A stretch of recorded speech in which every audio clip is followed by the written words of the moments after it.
Buen día, queridas hermanas y hermanos.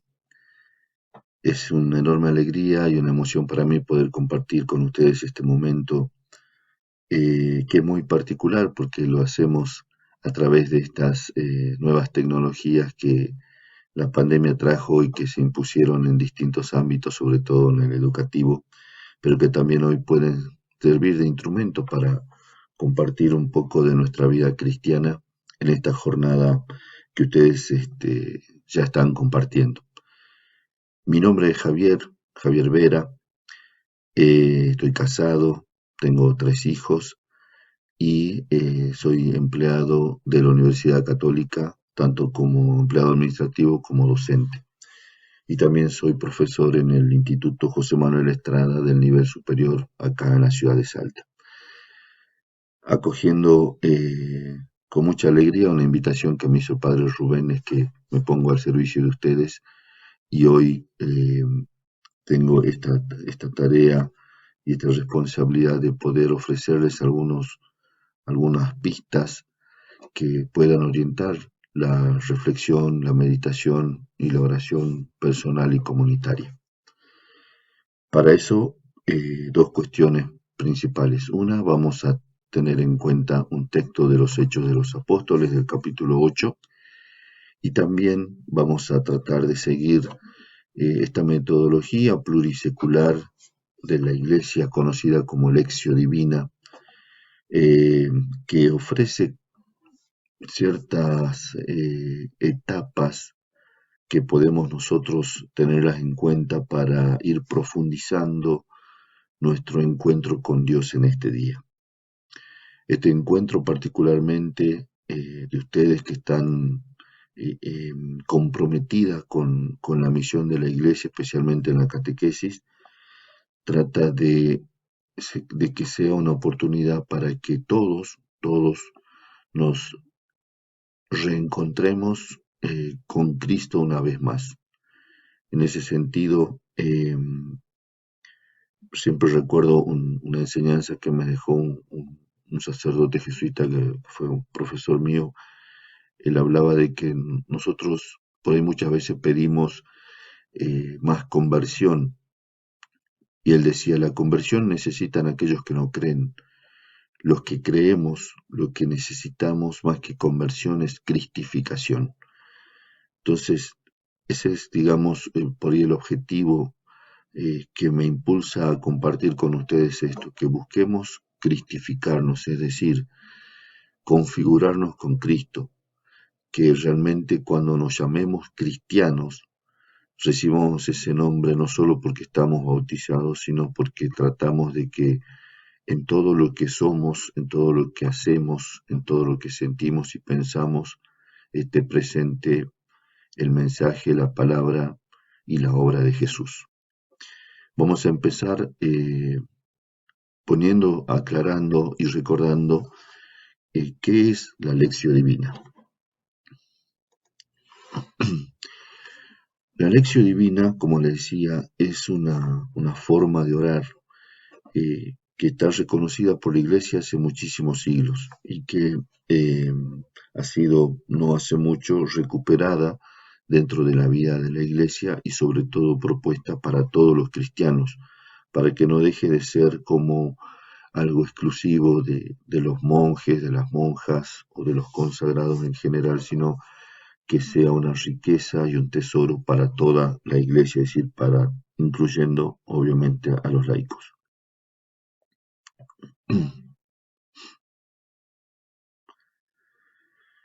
Esta lección divina, les decía, tiene como momentos. El primero de ellos es la lectura propiamente dicha, que responde a esta pregunta: ¿qué dice el texto?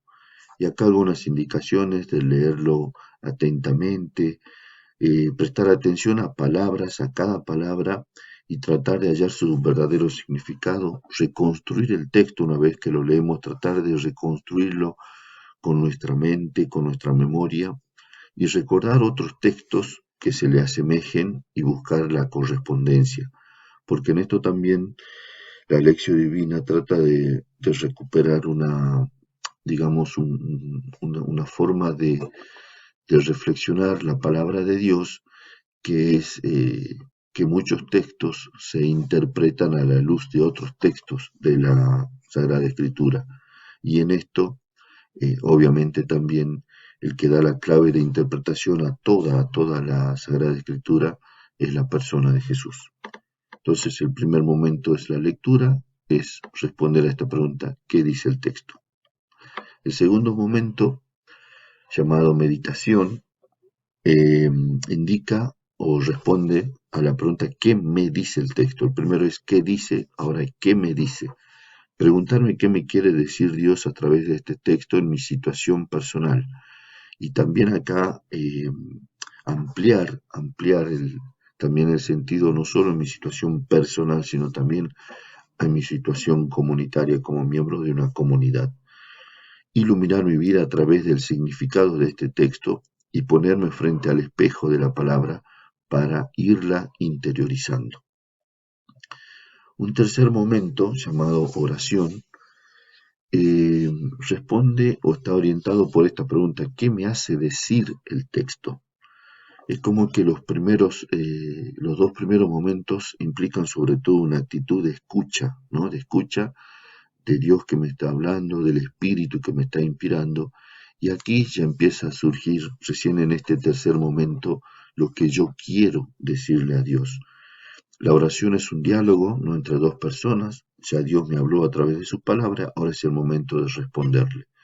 Orar la palabra con alabanzas, con acciones de gracias por esta palabra, por este mensaje que Dios particularmente en este día me está dando a mí, pedirle perdón, suplicarle y también incorporarnos la oración de intercesión por aquellos hermanos y hermanas que cada día se encomiendan a nuestras oraciones. Un cuarto momento se llama de contemplación. Acá tenemos la figura de María como, ¿no?, la eminente cristiana contemplativa, y es profundizar, ¿no?, el sentido y el mensaje de la palabra de Dios para que entre realmente y cale hondo en mi corazón. En esto también otra vez retomar el momento de silencio, simplemente para contemplar el misterio de Cristo, que es el que da sentido, decíamos, a toda la Sagrada Escritura, y dejar una vez más que la palabra de Dios ilumine mi vida y que penetre en mi existencia. Venimos a sugerirles que llegado este momento, que hagan la experiencia de cerrar sus ojos, de quedarse en silencio y déjense mirar por Dios. La contemplación no es solamente nosotros que contemplamos el misterio de Dios, el misterio de Cristo, sino también tenemos que hacer esta experiencia de contemplación poniéndonos en el lugar de hijos, cerrar nuestros ojos, acurrucarnos y dejarnos mirar con Dios. Y, y después tomar conciencia que te hace sentir que Dios te está mirando. Dios te está contemplando siempre, siempre. Y si sos mamá o si sos papá, también trae en este momento tu experiencia de paternidad o maternidad, como uno en muchos momentos del día en silencio contempla a los hijos. Y bueno, así Dios también nos contempla cada día a nosotros porque nos ama. Y el último momento, que también es importante, es esto de la acción. ¿A qué me compromete esta palabra? No sirve, es infecunda y estéril la oración que no me mueve a la acción, la oración que no me inspira a la misión. Respondemos entonces a qué me compromete esta palabra. Descubrir cuál es la voluntad de Dios para mi vida aquí y ahora. Insisto, también ver e incorporar el tema comunitario. Configurar mi vida con Cristo, esto que yo les decía de cristificarnos. No pedir tanto la conversión, sino la cristificación, para llegar a ser imagen y semejanza de Dios. Y elaborar un compromiso concreto que esté a mi alcance, es decir, que sea realizable. Dicho esto, recordando, porque tal vez muchas veces ya hemos orado con este modo de oración, que es la lección divina, y conocemos estos momentos, vamos a introducirnos más precisamente el primer momento, que es el de la lección o lectura, invocando la presencia del Espíritu Santo. Para eso les traigo acá la secuencia de Pentecostés, que es una oración que solamente por ahí los cristianos la tenemos presente el día de Pentecostés dentro de la misa, de la liturgia de la misa, y después nunca más las recuperamos o la tenemos presente, y me parecía bueno que ahora la recordemos porque realmente es una oración de muchos años y muy linda.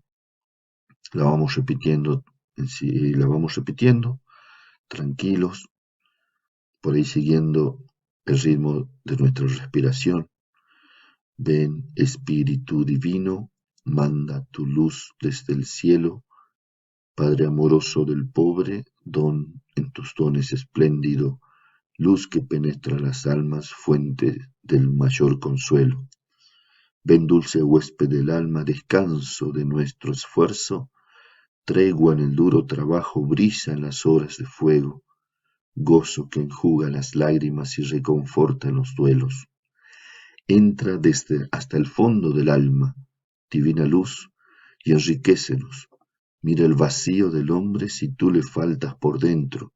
Mira el poder del pecado cuando no envías tu aliento.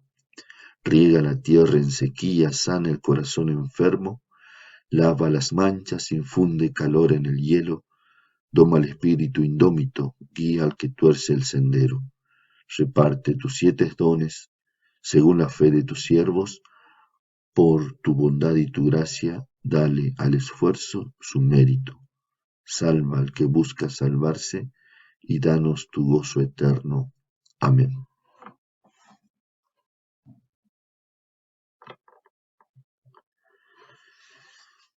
De los Hechos de los Apóstoles.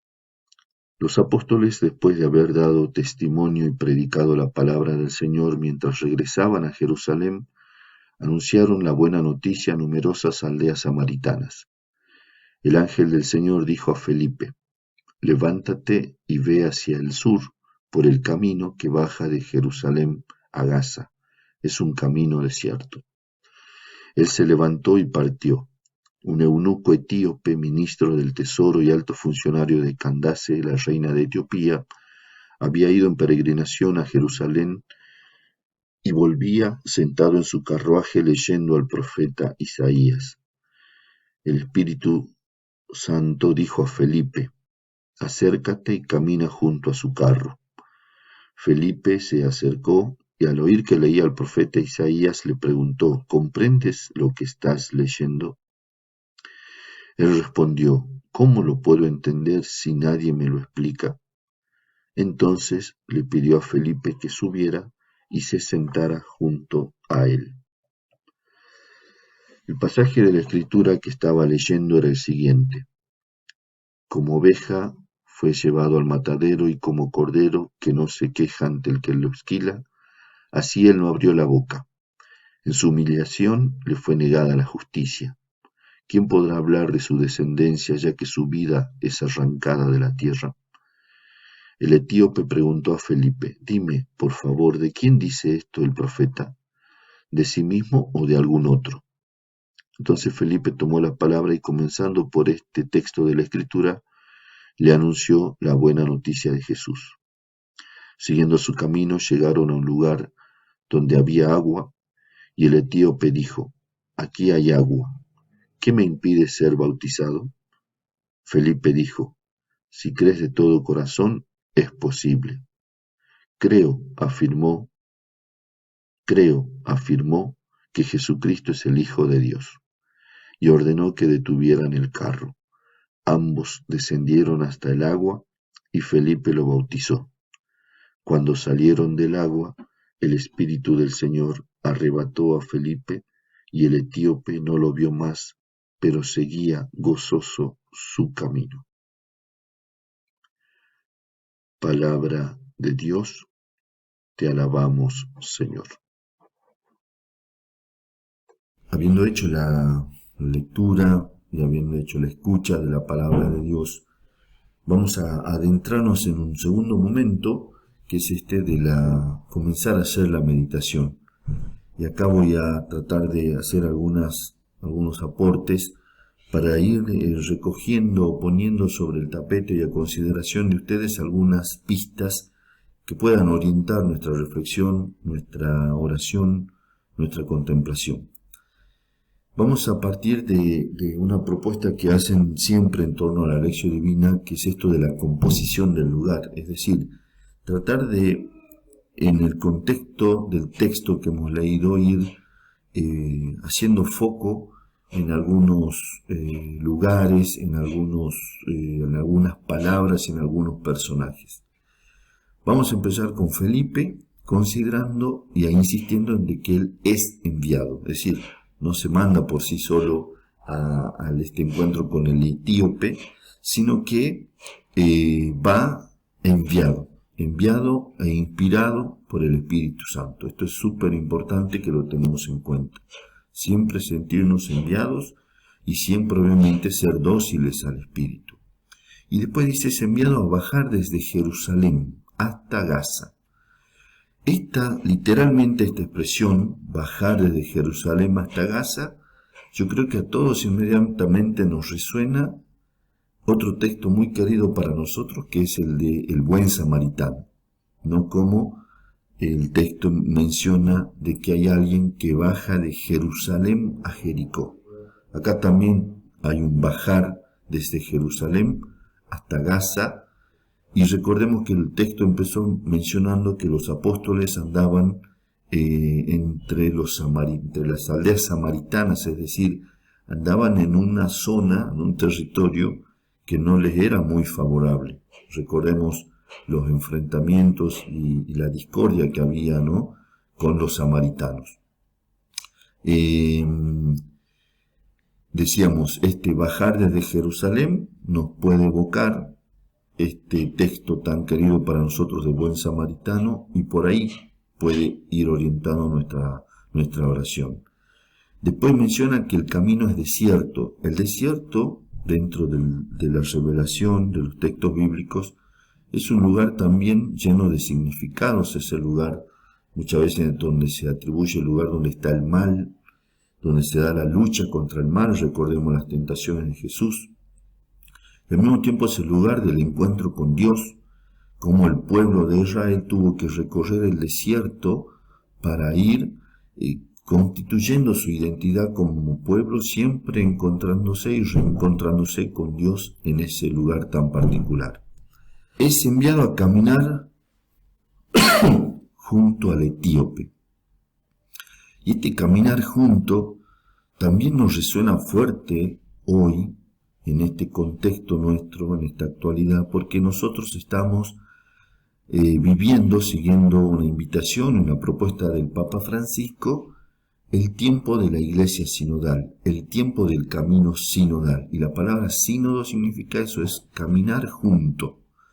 Entonces, cuando es enviado Felipe a caminar junto al etíope, está recibiendo esta propuesta de parte de Dios de hacer la experiencia de la iglesia sinodal, de hacer la experiencia del camino sinodal.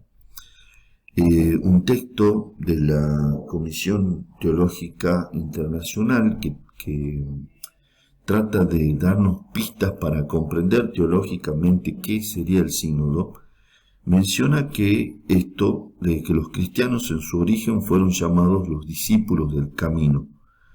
Entonces, tengamos también en cuenta este contexto de iglesia hoy para hacer esta experiencia. Ustedes, catequistas, forman parte de la misión de la iglesia, tienen una vocación muy peculiar y tienen también obviamente que reconfigurar y resignificar su vocación de catequistas dentro de este llamado renovado que nos hace el Papa, que seamos iglesia sinodal.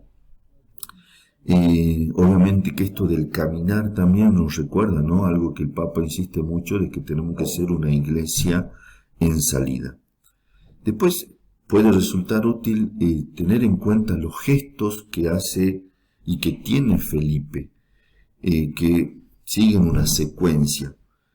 Primero, esto de ser enviado, después se acerca, camina con, escucha, pregunta, y recién hacia el final es que él propiamente va a enseñar y va a explicar los hechos desde el misterio de Jesús resucitado.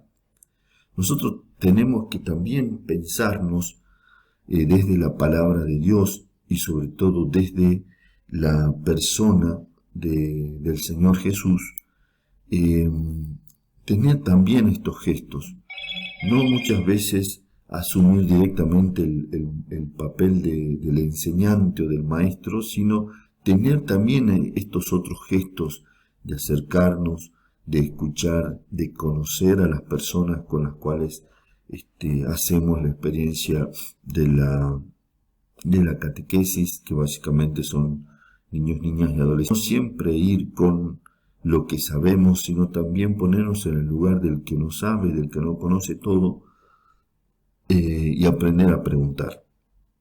Entonces tengamos en cuenta y veamos, ¿no?, estos gestos previos a la enseñanza, que por ahí nos pueden orientar y redefinir nuestra actitud como catequistas que acompañamos, ¿no?, caminamos junto a los niños, niñas y adolescentes en la catequesis. Y en esto siempre tener presente que Jesús es la clave de lectura de toda la revelación. Jesús resucitado es el que da sentido a toda la revelación, a todo lo que fue anunciado con anterioridad. En Él es que se entiende, en Él se comprende, en Él se interpreta. Por eso, como lo que hace precisamente Felipe ante el texto de Isaías que está leyendo este eunuco etíope, Felipe se lo va a explicar después de haber tenido todos los gestos anteriores. Al final, recién desde Jesús y desde el misterio de Jesús, le va a explicar qué es lo que quiere decir ese texto de Isaías. Otro gesto que podemos tener en cuenta es que al momento del bautismo del etíope, ambos descienden al agua, no desciende solo Felipe. ¿Y esto por qué? Insisto en algo que ya les dije, porque todos necesitamos siempre hacer esta experiencia de cristificación. No es que porque yo sepa un poco más de la religión, como dice la gente, o un poco más de teología, o un poco más sobre los dogmas de la fe, eso no me hace mejor que nadie, ¿no? Siempre estamos necesitados de cristificarnos, de configurarnos cada día más y mejor y más íntimamente con la persona de Jesús. Entonces también eso, cuando nosotros acompañamos a nuestros niños, niñas y adolescentes en la catequesis, también tenemos que hacer este gesto de descender con ellos, sumergirnos con ellos en el misterio de Cristo, ser transformados por Cristo, porque siempre tenemos esta necesidad de irnos cristificando. Avanzando un poco más, les voy a proponer ahora que hagamos foco en la figura de Felipe y recordarles un detalle que puede servirnos. No sé si conocen esta imagen, pero esta imagen está en la Catedral de Salta. La ciudad de Salta tiene lo que se llaman patronos fundacionales, que son dos apóstoles, Felipe y Santiago.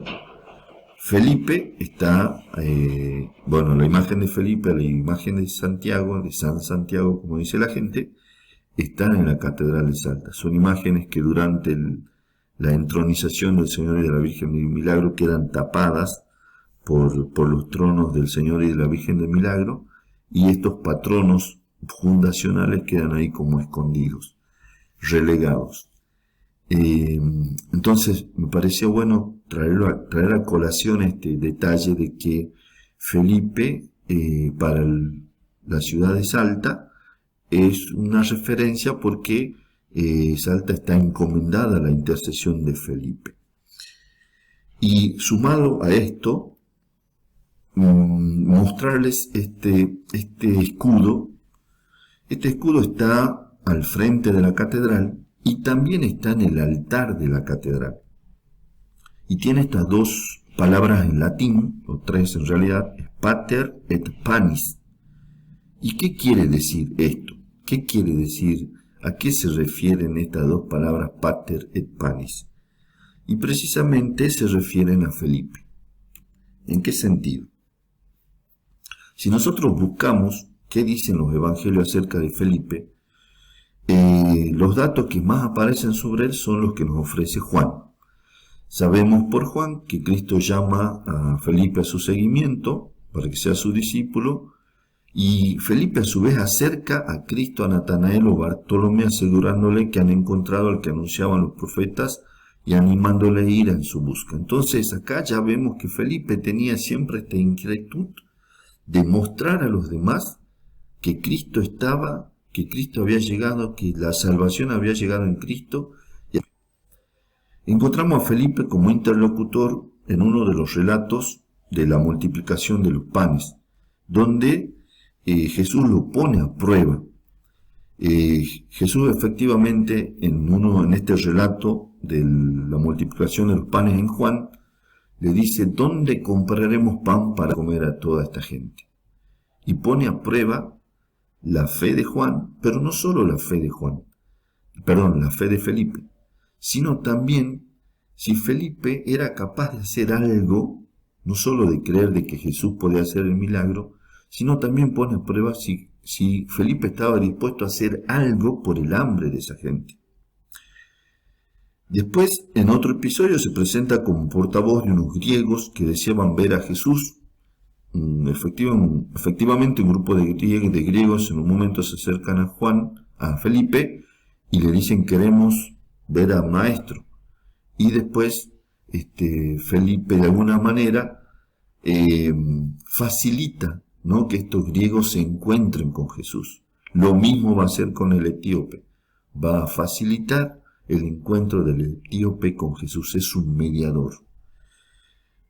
Vayan pensando cada una de estas características de Felipe, si ustedes las pueden encontrar y reproducir y encarnar en su misión y en su vocación de catequistas. Y después, finalmente, en el capítulo 14 de Juan, aparece Jesús invitando a Felipe a reconocer al Padre en el Hijo hecho hombre. Y acá aparece Felipe diciéndole a Jesús, Jesús, Maestro, muéstranos al Padre. ¿Cómo es necesario también que nosotros, en este querernos cristificarnos, en este querer configurarnos con Cristo, tenemos que tratar de renovar nuestra experiencia de ser hijos. Yo les decía un poco más adelante que hagan la experiencia de cerrar los ojos y sentirse mirados por el Padre. Mirados por el Padre. Entonces, les decía, este escudo que aparece, ¿no?, en la Catedral de Salta, Pater et Panis, hace referencia a Felipe.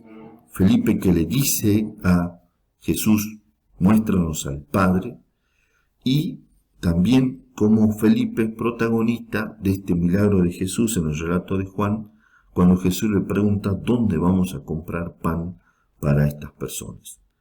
Ser hijos y ser hermanos caritativos es un poco la síntesis de estas dos palabras, pater et panis, padre y pan. De la persona de Felipe, ¿qué podemos rescatar como pista que ayuden a nuestra oración? Su absoluta docilidad al Espíritu Santo, y esto de la docilidad al Espíritu Santo implica hacer la escuela del discernimiento, algo que el Papa insiste mucho, de recuperar para la vida de la Iglesia, no solo personal, sino también a nivel comunitario. Recordar el Felipe, ¿no?, esta petición que le hace Jesús, muéstranos al Padre. Es como un anhelo que hace quien quiere sentirse hijo. Entonces renovemos el sentido y la experiencia de ser y de sentirnos hijos de Dios. Tomar también esta prueba que Jesús le pone a Felipe en el milagro de la multiplicación de los panes en el relato del evangelista San Juan. ¿De dónde sacaremos pan?, le pregunta Jesús. Y dice que lo pone a prueba, no solo, digamos, no pone a prueba solamente la fe de Felipe, sino también tenemos que pensar que ponernos a prueba en este sentido puede ser que nos esté tratando de poner a prueba a ver qué creativos somos desde la diaconía social que propone el Papa dentro del camino sinodal para poder responder a las necesidades de nuestros hermanos.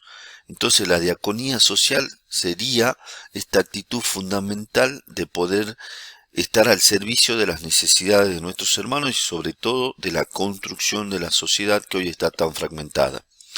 Ser acompañante del camino de los que buscan cristificarse, ¿no? Como en Felipe, primero cuando él conoce a Jesús, lo lleva a Natanael, después acá como siguiendo el mandato del Espíritu se va al encuentro de este etíope que realmente era un creyente que busca profundizar el misterio de su fe, y esto es lo que nosotros llamamos de acompañar el camino de los que buscan cristificarse. Es decir, personas creyentes que quieren realmente configurar su vida con la de Cristo. Es un camino desierto, estar disponibles a transitar lugares poco cómodos para los creyentes. Y finalmente transmitir alegría al anunciar a Cristo resucitado. Esto insiste mucho el Papa, que los cristianos tenemos que transmitir la alegría de ser cristianos. Es algo que necesita el mundo y es algo también que es importante que a la hora de transmitir el mensaje de Cristo no sea digamos un simple enunciado del mensaje de Cristo, sino que quien nos ve y quien nos escucha realmente sienta que seguir a Cristo a nosotros nos da mucha alegría, esa alegría que se vuelve fortaleza, que se vuelve esperanza, que se vuelve buena nueva, que se vuelve paz, que se vuelve confort, que se vuelve consuelo para quien nos escucha hablándole de Cristo. Y para terminar quisiera que hagamos foco también en la persona de este etíope. Miremos en primer lugar de dónde vino este etíope. Fíjense la distancia que recorre el etíope, ¿no?, para poder llegar hasta Israel. El texto dice que él había ido de peregrinación a Jerusalén. Es decir, era una persona, un extranjero, que había adherido a la fe de los judíos. E hizo este gesto de caminar, de atravesar el desierto, como vuelve a aparecer la imagen del desierto, para ir al encuentro del Señor en el templo, ¿no?, en el centro y en la cuna de la fe del pueblo de Israel. Hace este camino el etíope, veamos, ¿no?, cómo él realmente quiere encontrarse con Dios y hace este camino. Podríamos nosotros también en un momento de oración recordar cuál fue nuestro derrotero, el camino que hemos recorrido, las experiencias que hemos pasado para encontrarnos con el Señor, para creer en Él, y que por ahí nos llevaron a tomar esta decisión de humildemente ofrecernos a la misión de ser catequistas. Después recordemos que estaba leyendo el etíope un texto de Isaías. ¿Dónde encontramos este texto de Isaías? En el capítulo 53. Recordemos que el libro de Isaías se dice que consta de 3 partes, referidas a 3 momentos históricos sucesivos distintos del pueblo de Israel. Este texto que va leyendo el etíope pertenece a lo que sería la segunda parte de este Isaías, o le llaman el segundo Isaías o el Deutero Isaías, en donde el contexto histórico, digamos, del pueblo al cual habla Isaías es el pueblo que está sufriendo el exilio. Ha sido sacado de la tierra y llevado a otro lugar. Imaginémonos un momento esa situación, y debe ser bastante compleja, de mucho sufrimiento y hasta de pérdida de fe o crisis de fe. Esta segunda parte incluye 4 cantos que se llaman cantos del siervo sufriente, siervo de Yahvé, y y estos cantos son un reflejo casi, digamos, literal de lo que después, con el tiempo obviamente, va a representar la pasión de Jesús.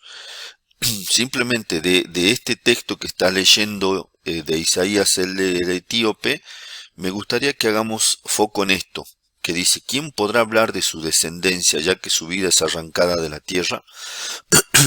Obviamente que esta profecía o este escrito del profeta se refiere a Jesús, pero también desde qué lugar lo lee el etíope. Recordemos que es un etíope eunuco, es decir, que de manera violenta fue privado de la posibilidad de procrear, de tener hijos. ¿Por qué hacían eso? Muchos servidores de los palacios, de las familias reales de ese tiempo, eran sometidos a esta condición. ¿Para qué? Para evitar que tuvieran relaciones sexuales con alguna persona perteneciente a la familia real, y de esa manera trataban de conservar la pureza de la casta real. Entonces no querían que, digamos, se mezcle con algo que no sea de la realeza. Entonces, por esa razón, muchos de los que trabajaban o estaban en torno al servicio de las familias reales caían en esta condición. No podían tener hijos, o sea, no iban a poder tener descendencia. Por eso tal vez le llamó la atención este texto al eunuco, porque precisamente él no iba a poder tener descendencia. Entonces tenía, digamos, en sí mismo como una cerrazón a la posibilidad de la vida, y que tal vez, seguramente, la resurrección de Jesús que le transmite Felipe le cambia también su perspectiva de la vida, de la trascendencia, de sentir de que tal vez no iba a poder tener una descendencia biológica, pero tal vez compartiendo la fe iba a poder tener hermanos, iba a poder tener personas con las cuales iba a compartir la alegría de la vida nueva que nos trae Jesús resucitado. De la persona del etíope, ¿qué podemos rescatar? Ver cómo este etíope no hace toda una peregrinación para poder reforzar y profundizar su fe haciendo esta peregrinación a Jerusalén. En ese sentido es alguien que busca, ¿no?, profundizar su experiencia religiosa, su vida espiritual. Es alguien que tiene este anhelo permanente de cristificarse. Nosotros también tenemos que mantener eso siempre encendido en nuestro corazón. Dejarnos enseñar por el Espíritu, dejarnos transmitir, ¿no?, el mensaje de Jesús, y sobre todo ser dóciles al Espíritu.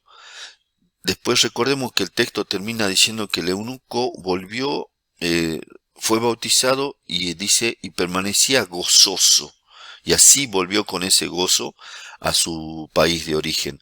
Eso es importante, ser anunciadores alegres del Evangelio, y pensándolo desde el eunuco del Evangelio de la vida, luchando contra cualquier forma propia de la cultura de la muerte, hoy tan amenazada por el tema del aborto. Ahora se está instalando el tema de la eutanasia. Entonces nosotros mantener con mucha fuerza nuestros testimonios a favor de la vida y de la cultura de la vida, como nos proponía en su momento el Papa Juan Pablo II. Y finalmente recuerden, ¿no?, cada uno de ustedes van educando a los hijos de Dios, futuro de la iglesia y también futuro de la patria. Tienen en sus manos, son las personas que más en contacto están con los niños, niñas y jóvenes, o niños, niñas y adolescentes, y ahí está el futuro de la iglesia y el futuro de la patria. Y entonces es un gran compromiso el de ustedes de poder lograr que estos niños, niñas y adolescentes puedan mantenerse, puedan mantener viva su fe, y puedan sobre todo hacer vida la fe en Jesús. Es una tarea difícil, hoy por hoy muy compleja, muy complicada. Yo, en nombre de la iglesia, en nombre de mis hijos, en nombre de sus comunidades, les doy las gracias por el servicio que hacen.